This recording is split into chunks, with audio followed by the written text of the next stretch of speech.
High বন্ধুরা, আজ আমি আবার চলে এসেছি আমার ইউটিউব চ্যানেলে একটা রান্না নিয়ে তোমাদের সঙ্গে সেই রান্নাটা শেয়ার করব বলে।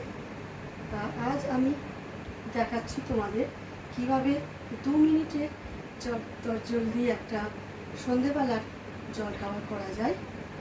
চলো দেখে নিই। তো আজ আমি করব 2 মিনিটে কিভাবে একটা ডিমের রেসিপি করা যায়, ডিমের পকোড়া বানানো যায়। তা সেটাই সন্ধেবেলা জলখাবারে, যেটা খুব গরম গরম চায়ের সঙ্গে গরম গরম পকোড়া আমাদের খুবই ভালো লাগে। তা সেটাই আজ আমি করে দেখাবো তোমাদের। তা আমি কড়াইয়ে তেল দিয়ে দিয়েছি, গ্যাসটা স্টিম করে দিয়েছি। এরপর আমি একটা ডিম সেদ্ধ করে রেখেছি, একটা আলু সেদ্ধ করে রেখেছি। এবার এই আলুটা আমি কাটারের সাহায্যে গ্রেট করে নিচ্ছি।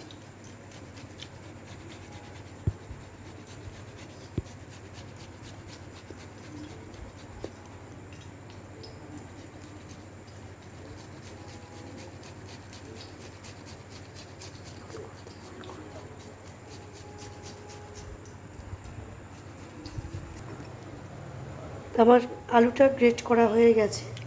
এবার এই কাটারের সাহায্যে আমি সেদ্ধ ডিমটাকে একটু গ্রেট করে নিচ্ছি।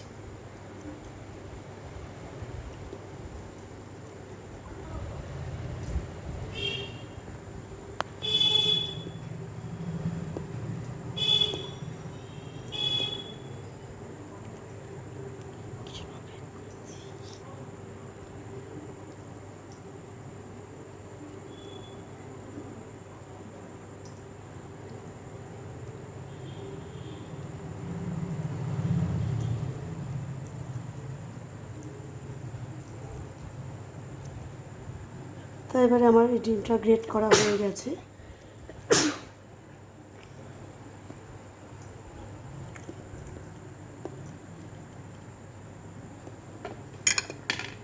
এবার আমি এর মধ্যে দেব 1 চামচ কর্নফ্লাওয়ার। 1 চামচ কর্নফ্লাওয়ার দিলাম।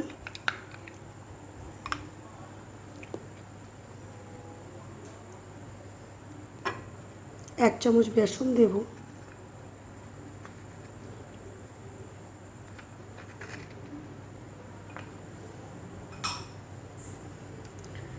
এবার এর মধ্যে দিচ্ছি আমি একটু পেঁয়াজ কুচি আর লঙ্কা কুচি।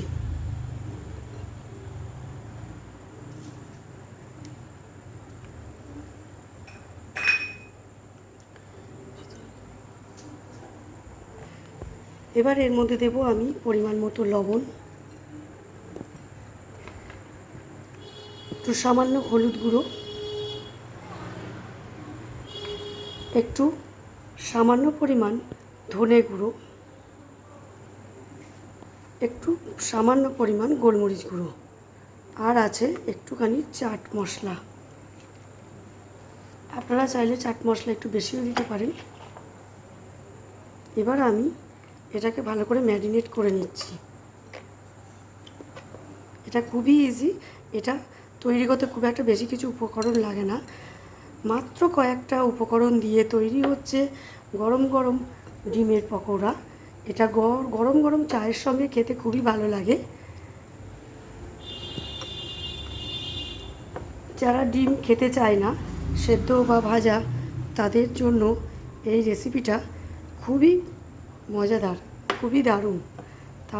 তাদের যদি এইভাবে আপনি ডিম করে দেন, তারা খেয়ে বুঝতেই পারবে না যে এটা কিসের পকোড়া, ডিম না অন্য জিনিস।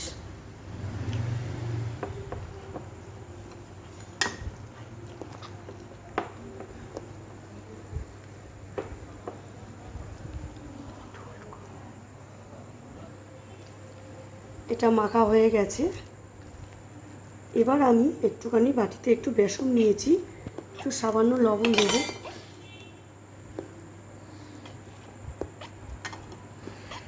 এবার আমি বেসনটা একটু গুলে নিচ্ছি, হাত দিয়ে ভালো করে মেখে নিচ্ছি।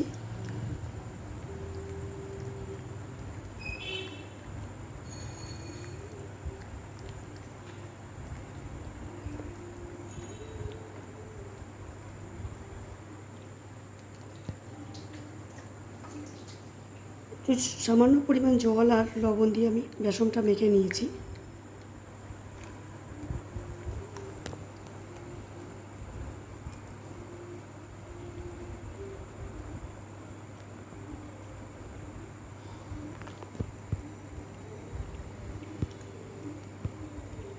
এবার আমি এই ম্যারিনেট করা আলু ডিমটাকে ছোট ছোট বলের আকারে করে বেসনের গোলায় চুবিয়ে নিলাম। এবার আমি একটা একটা করে এটা তেলে ছাড়বো।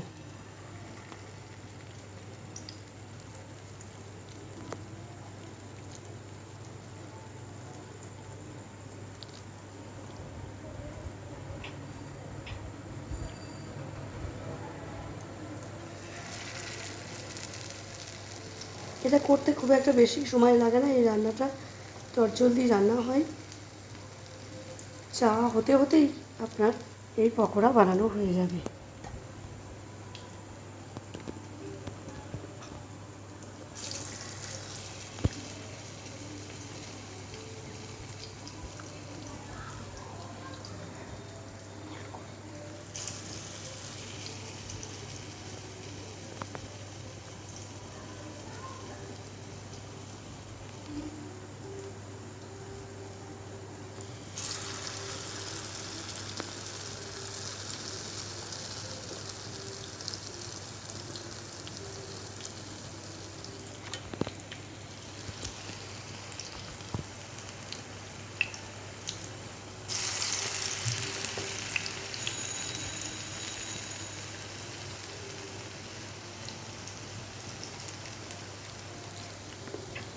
ডিম আলু ম্যারিনেট করার সময় দেখবেন একদমই যাতে পাতলা না হয়ে যায়। এবার তাহলে আমার বেসনের ব্যাটারটায় চুবাতে অসুবিধা হবে, তাই জন্য আমি একটু টাইট করে মেখে নিয়েছি আলু ডিমটা। এবার আমি বেসনের গোলায় এটা চুবিয়ে তেলে ছাড়ছি।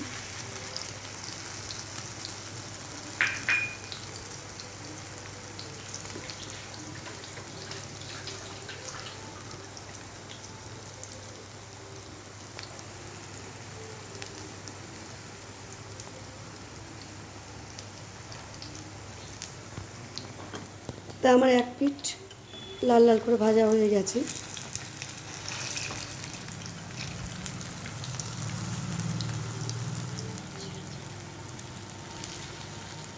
এবার আমি এগুলোকে উল্টে দিচ্ছি। আপনারা চাইলে এর মধ্যে একটু ধনেপাতাও দিতে পারেন।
এই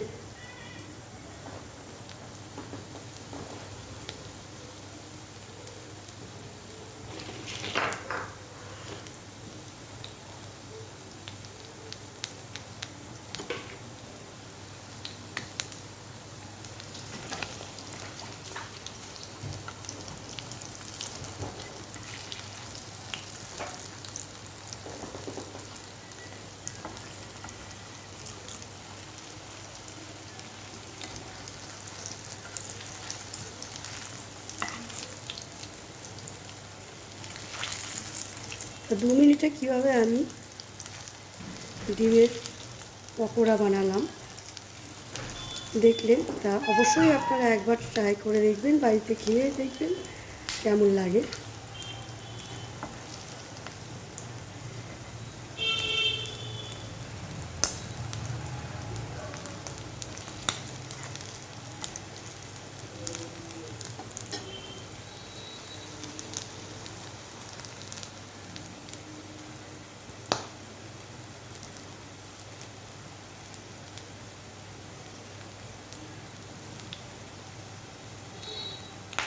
এটা চাইলে আপনারা ভাত দিয়েও খেতে পারেন, তবে গরম গরম চায়ের সঙ্গে এই গরম গরম স্ন্যাক্স খুবই ভালো লাগে খেতে।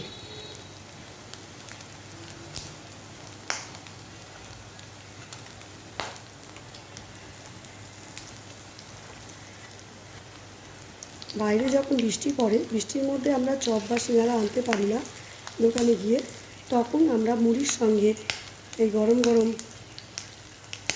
ডিমের পকোড়া বা শুধু ডিমের পকোড়া স্যালাড দিয়ে খাই, বাড়িতে সবাইকে করে খাওয়াই।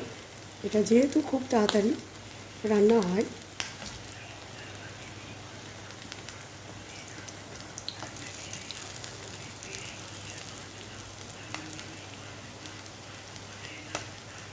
বাচ্চারা অনেক সময় ডিম খেতে চায় না, তাদের এইভাবে ডিম করে খাওয়াবেন, দেখবেন তাদের পুষ্টিও হবে, ডিমের যে উপকার আছে সেই পুষ্টিটাও পাবে, আর বাচ্চাদের এটা ডিম বলে কিছু বুঝতেই পারবে না। তা আমার পকোড়া রেডি, এবার আমি বন্ধ করে দিচ্ছি, গ্যাসটা বন্ধ করছি।